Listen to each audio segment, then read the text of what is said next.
How's it going, everybody? I wanted to try this new roundup style video for topics I want to talk about, but maybe just don't have enough for me to talk about for a whole video. I suppose a grab bag kind of video where I just briefly cover some of the bigger news in the gaming sphere without taking up 20 minutes of your time on that one topic. So, as this is new to me, I appreciate your support and feel free to give me feedback as we see how this goes. Alright, first up is going to be Marathon, and I haven't spoke a lick of Bungie since I started this channel, but I always wanted to get into Destiny for the story, but they literally removed the Red War, the beginning of Destiny 2. And the game has been made ultra confusing with no good way for new people to get into, so I just continue on waiting for an actually good time to get into Destiny. Anyway, let's talk about Marathon. This game looks interesting to me. I've never been into any extraction shooters, but I think I'm going to give this one a try. It's been confirmed to have 4 maps, each holding varying amounts of players, which I thought is kind of interesting and definitely allows for better design behind the maps, instead of just being like, yeah, the game is like 8 teams flat, like just across the board, all maps have to work with that. This kind of allows for more dynamic designs across maps, so I think it's cool that they have varying amounts of people that can play on each map, but I wonder if the game will launch complete or in early access to be able to push updates faster so they can hit the ground running with feedback and, all that good stuff. I like them doing the alpha and taking in feedback. I've been curious to see if they start at alpha and slowly kind of, do like the Baldur's Gate 3 thing where they slowly open up more to the public. So that way, like they're working at it, they're taking in feedback, they work their way to beta and potentially to early access. But I guess we'll see what their plan is as time goes on. For the cost of the game, it seems that most people think this game will launch around $40 to $50, as Bungie themselves confirmed Marathon is a premium title. I'd be more okay with this if they didn't do battle passes and stupid crap like that and just had unlockables, but nowadays that's old man shaking fist at clouds kind of take. I've seen lots of people crapping on the game, but I'm personally in a wait and see mode. I tried signing up for the alpha in the small hope that I get in so I can just get hands-on experience with it and make more of an opinion, but I guess I'm just gonna have to wait and see, as I most likely won't get in since I've yet to get an invite. But again, we'll see. If I do get an invite though, you can definitely count on me. I think they got rid of the NDA stuff. I don't know, I read that somewhere online. I don't know if that's actually true or not, but if they did, if I can talk about it and whatnot, and I actually do somehow manage to get into the alpha, definitely count on me talking about it, whether it's just me straight up saying I'm not interested or whatever. And yeah, I want to be able to actually get the game at launch, but it's launching the same day as Borderlands 4, and anybody that's been following my channel knows, yeah, I'm definitely picking Borderlands 4 over Marathon. I mean, I'm definitely interested, and like my friend is interested, and I think he's probably gonna get it day one. So if he does, and I hear his feedback and he really enjoys it and yada yada, then I'll probably end up picking it up at some point down the line. But hey, let me know what you think of Marathon. I'm curious to hear what everybody else thinks. A lot of people online seem to not be so positive on this game for some reason or another. I don't know. I've yet to really form an opinion, because it's just too early to me. I mean, it looks cool and it looks interesting, and it's Bungie, so I know they're good at doing the whole, shooter stuff. They did really good with Destiny, so I'm curiously, excitedly interested, waiting to see what it looks like and if I can get my hands on it, how it feels. But anyways, moving on, we have the Switch 2, and I'm gonna keep this kind of brief, as there's just way too many misconceptions for me to even want to talk that much about it, because I'm sure I'll get something wrong. The only things I know are concrete at this point is the Switch 2 will be $450, and then a bundle with Mario Kart World will be $500, which I've seen some discourse over the console prices, but to me, these seem standard outside of Nintendo, so I guess I'm just used to these prices. I'm guessing it's more people that mainly play Nintendo that have a problem with this, since their last console was only $300 to $350. So that is a decent jump, but personally, I'm not surprised. The thing that blew me and the entire world, no pun intended, away was the $80 games. However, when it comes to the console itself, I do see way too many people already pretending they know the specs of this thing, when the official Nintendo website tells you nothing. Just because the screen can do 120 frames does not mean the console will do that at all times with every game. The cool part about the 120 Hz though is that you can break that down evenly into a 40 frames and then still reap the 120 Hz responsiveness. So that's kind of cool. I actually respect Nintendo. I'm so surprised that it has a 120 Hz screen. Like, I heard rumors and blah blah blah about that, but really didn't expect it. But I wonder how good the screen looks. I've heard from people that went to the event and had hands-on experience. I've heard from people that the screen genuinely looks nice. Coloration and everything looks great, although it's Nintendo games, so maybe they're kind of doing the Switch 2 justice in that way, because Nintendo games typically always look great graphically with their stylizing and all that. Well, except for Pokemon Legends Arceus.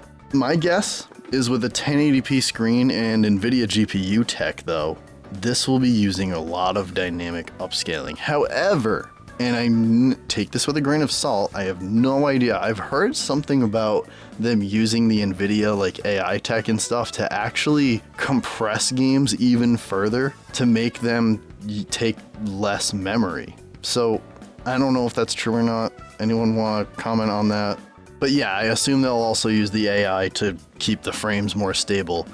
But I don't actually know that either. So yeah, you know, Switch 2 stuff, nothing's confirmed, because even though the Switch 2 itself has been revealed, Nintendo likes to keep everything confusing for some reason. Anyways, last thing I'll say about the Switch 2, and it's more of a question, is do I get this device? I feel like everybody's going through this. They're all mad at the prices and, oh my god, I can't believe they're doing that. Oh, did you hear they're doing that? Oh, I gotta pay $80 for freaking Kirby and the Forgotten Adventure. I'm actually really pissed about that.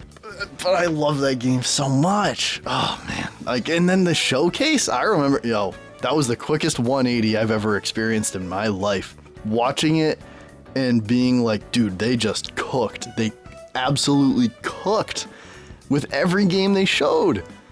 And then like 10 minutes later, it's just like, yeah, they're all $80. And I'm just like, oh. And then immediately was like, I don't know if I want this anymore. But they're not all $80. That's misconception stuff. I don't know. There's varying pricing, Doug Bowser has said, and blah, blah, blah. So I don't know, man. Anyways, yeah, I loved it so much when I saw it. It really, but the $80 and all that, made me really wonder. And I know there's no point in waiting because Nintendo never drops their prices, but there's a handful of games I'm pretty interested in, like Metroid Prime 4, Donkey Kong Bonanza, and Pokemon Legends ZA, although that last one I'm a bit nervous about. But I'm sure as time goes on, there will be even more games I'd like to play. But I'm just not sure I'm willing to spend that kind of money on one single game. I contemplate just ordering it, and if I change my mind, just sell it to someone I know for what I paid for it. No, I'm not scalping it. That's not what I'm saying. I'm not a freaking scumbag. I'm not going to scalp it, but I don't know. It's just like, just order it because it's never going to drop in price. Look at the first Switch. It's still the same price as when it came out like 10 years ago. Not literally, but Nintendo doesn't do that. They don't drop their prices, and rarely ever do they have sales. Like, I mean, I don't even know if they ever had a sale for their console. I don't think they have. I mean, I've never seen it. Maybe they have. I don't know. But yeah, I'm just sitting here 2 days away from launch, wondering if I should pre-order or not. I don't know. Let me know what you think down below. Let me know what you're doing with the Switch 2. Any games that like you're just like, no, I don't even care about the price. I'm getting this thing. I'm getting that game, and that's it. Let me know. Anyways, let's move on to the Oblivion Remaster / Skyblivion, which some of you might be playing the Oblivion Remaster while I'm currently talking, or not right when I'm talking, but as you're listening to this video, I should say. When the Oblivion Remaster was leaked, to release the same week as Clair Obscur Expedition 33, my first thought was why? Like, I was genuinely perplexed, as Xbox clearly they clearly bought the marketing rights to Clair Obscur Expedition 33, and yet they're willing to bury it under the massive shadow that is the Oblivion Remaster dropping. And when I mean, dude, my entire Twitter feed is just Oblivion Remaster, occasional Clair Obscur, and that's pretty much it. And it's just like nuts. Like, if I go on Twitter, I just scroll and see Oblivion Remaster, like, it's just nuts. But yeah, by the time this video's out, anyone watching is more than likely just playing the Oblivion Remaster, which is shadow dropping supposedly Tuesday, April 22nd, today, if you're listening to this. I mean, today for you guys, not me, because I'm recording this earlier than that. But personally, I might try the Oblivion Remaster through Game Pass, but my real target as a PC player is Skyblivion, which is targeted to drop later this year. I'm just not excited by the prospect of using the Unreal Engine rather than Creation 2, which I thought looked amazing personally. I couldn't believe people were saying like they should have used Unreal with Starfield. Starfield is not my favorite game by any means, but graphically, that game looked gorgeous. I thought they did amazing things with the lighting on that engine. And yet, I still saw people saying use Unreal Engine, and I just couldn't believe that. I thought Creation 2 was gorgeous, and I don't know. As nice as this will be for console people to be able to play Oblivion and these newer graphics and everything and updated and all that, and it's great for people that are just, you know, want to casually just be able to hop onto Oblivion and play it. It's just, for me personally, it's a little disappointing to be on Unreal, because this definitely will hinder modding scene for people like me on PC, but I don't know, I guess I shouldn't complain too much, because again, I hopefully I'll be playing Skyblivion, which just looks more and more incredible every time they showcase it. I'm so excited for Skyblivion. It just looks so fucking good. Overall, though, I'm happy for those looking to enjoy the remaster, and who knows, maybe I'll love it a lot more than I'm giving it credit for before it comes out. I mean, I can always just try it on Game Pass, which is what I think I'll probably do, but I don't think I'm going to really dive that deep into it, because my sights, as of right now, are more set on playing Clair Obscur Expedition 33. And I can't wait, because the combat and visuals just look super awesome and ambitious for what seems like a small team making their first game.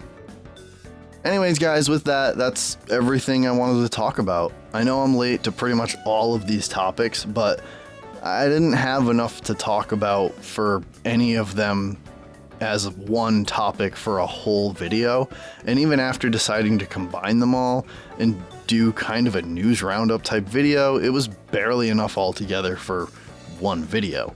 But if you like this style video, have any critiques, or hate my opinions, then let me hear it all down below, and be sure to get subbed and check out my other channel, STATSplays, where I play co-op games and do stupid stuff, and that's pretty much everything. I'll see y'all in the next one. Peace out.